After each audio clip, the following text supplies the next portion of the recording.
Enquête maintenant des équipes de France Info. Dans plusieurs pays, l'inquiétude semble progresser sur la possibilité de fabriquer une arme grâce aux nouvelles imprimantes 3D. Eh bien, l'inquiétude est plus que légitime. L'objet peut ressembler à un jouet d'enfant, mais il est en capacité de tirer une balle bien réelle. Explication d'Yann Schlinger, Christophe Rozzi, avec notre bureau de Bordeaux. C'est un type d'arme pris très au sérieux par les autorités françaises. On les croirait tout droit sortis de films de science-fiction. Quelques pièces de plastique fabriquées par une imprimante 3D qui, assemblées, peuvent blesser, voire tuer. En France, il est illégal d'en produire, d'en posséder. Mais est-ce quand même possible de s'en procurer? Des journalistes de France Info ont enquêté. En seulement quelques minutes, sur des sites clandestins, ils ont trouvé des plans pour fabriquer un modèle simple.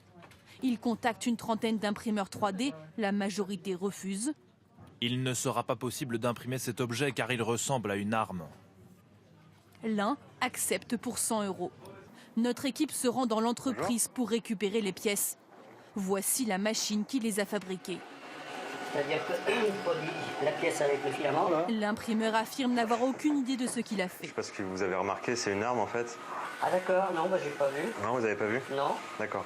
Vous avez jamais ce genre de main? Pour l'instant, j'en ai pas eu. Ou alors, j'ai pas su. Parce que si c'est pas marqué, je peux pas savoir. Merci. Mais les pièces sont mal calibrées, impossible d'utiliser ce pistolet. Deuxième tentative pour 200 €, un imprimeur nous envoie les pièces par colis. Cette fois-ci, avec un clou et quelques boulons supplémentaires, les pièces de plastique deviennent une arme. Nous la faisons tester par des professionnels. La balle part, on voit ici l'impact, mais le tir est plus lent, moins précis qu'un vrai pistolet. Et après ce seul tir, l'arme n'est plus utilisable. Une technologie encore très limitée et risquée. Régulièrement, elle explose au moment du tir. Des armes qui posent aussi beaucoup de questions juridiques. Il s'agit d'armes qui ne seront pas marquées, c'est-à-dire qu'elles n'auront pas de numéro de série. Et en l'absence de numéro de série, la traçabilité est impossible. Et sans traçabilité, il y a une impossibilité pour les services de l'État de déterminer dans quelles conditions ces armes ont été acquises. Ces armes imprimées en 3D restent très peu répandues. À l'étranger, plusieurs personnes ont été arrêtées en leur possession. Aucun crime n'a aujourd'hui été commis avec.